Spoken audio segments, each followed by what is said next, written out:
ಇವತ್ತಿನ ರೆಸಿಪಿ ಹೆಸರುಬೇಳೆ ಪಾಯಸ.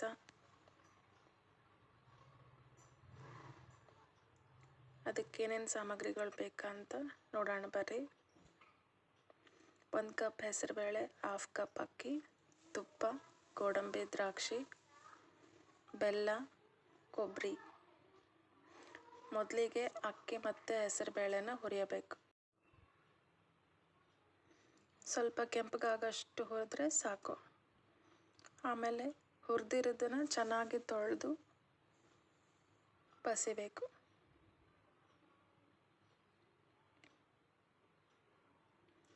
ಅದನ್ನು ಕುಕ್ಕರ್ನಲ್ಲಿ ಹಾಕಿ 2 ಕಪ್ ನೀರು, 1 ಟೇಬಲ್ ಸ್ಪೂನ್ ಎಣ್ಣೆ ಹಾಕಿ 3 ವಿಸಿಲ್ ಕೂಗಿಸ್ಬೇಕು.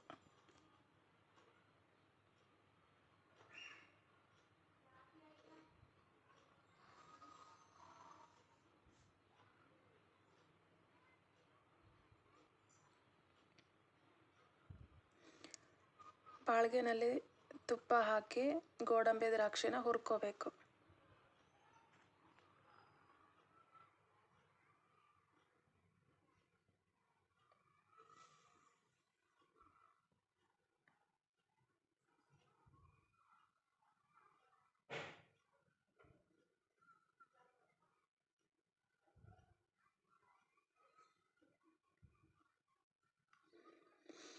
ಈಗ ವಿಸಿಲ್ ಆಗೈತಿ.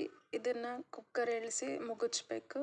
ಮುಗುಚಿ ಬೆಲ್ಲ ಕೊಬ್ಬರಿ ಹಾಕಿ ಮತ್ತೆ ಕುಕ್ಕರ್ ಇಡಬೇಕು.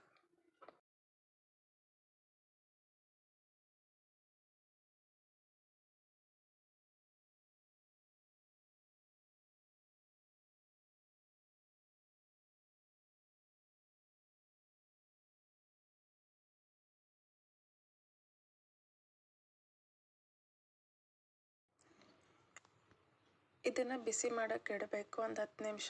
ಅಂದರೆ ಬೆಲ್ಲ ಕರಗ್ತೈತಿ. ಬೆಲ್ಲ ಕರಗಿದ್ರೆ ನೀರು ಬಿಡ್ತೈತಿ. ನೀರು ಬಿಟ್ಟಿಲ್ಲ, ಇನ್ನೂ ಸ್ವಲ್ಪ ಜಾಸ್ತಿ ಗಟ್ಟಿತ್ತಪ್ಪ ಅಂತಂದರೆ ನೀವೇ ಒಂದು ಸ್ವಲ್ಪ ಬಿಸಿನೀರು ಮಾಡಿ ಹಾಕ್ರಿ, 1 ಗ್ಲಾಸ್. ಇದಕ್ಕೆ ಏಲಕ್ಕಿ ಪುಡಿ ಮತ್ತು ಚಿಟಿಕೆ ಉಪ್ಪು ಹಾಕಬೇಕು. ಇದಕ್ಕೆ ಉಪ್ಪು ಹಾಕ್ಬೇಕಂದ್ರೆ ಅದರ ಟೇಸ್ಟ್ ಚೆನ್ನಾಗಿ ಬರ್ತೈತಿ.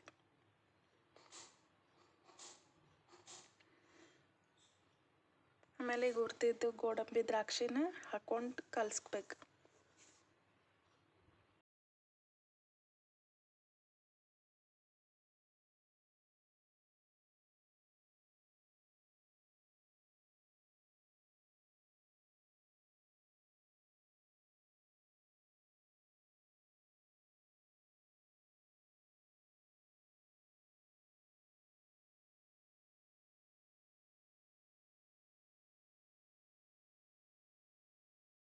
ಎಲ್ಲನೂ ಚೆನ್ನಾಗಿ ಕಲಿಸ್ಬೇಕು.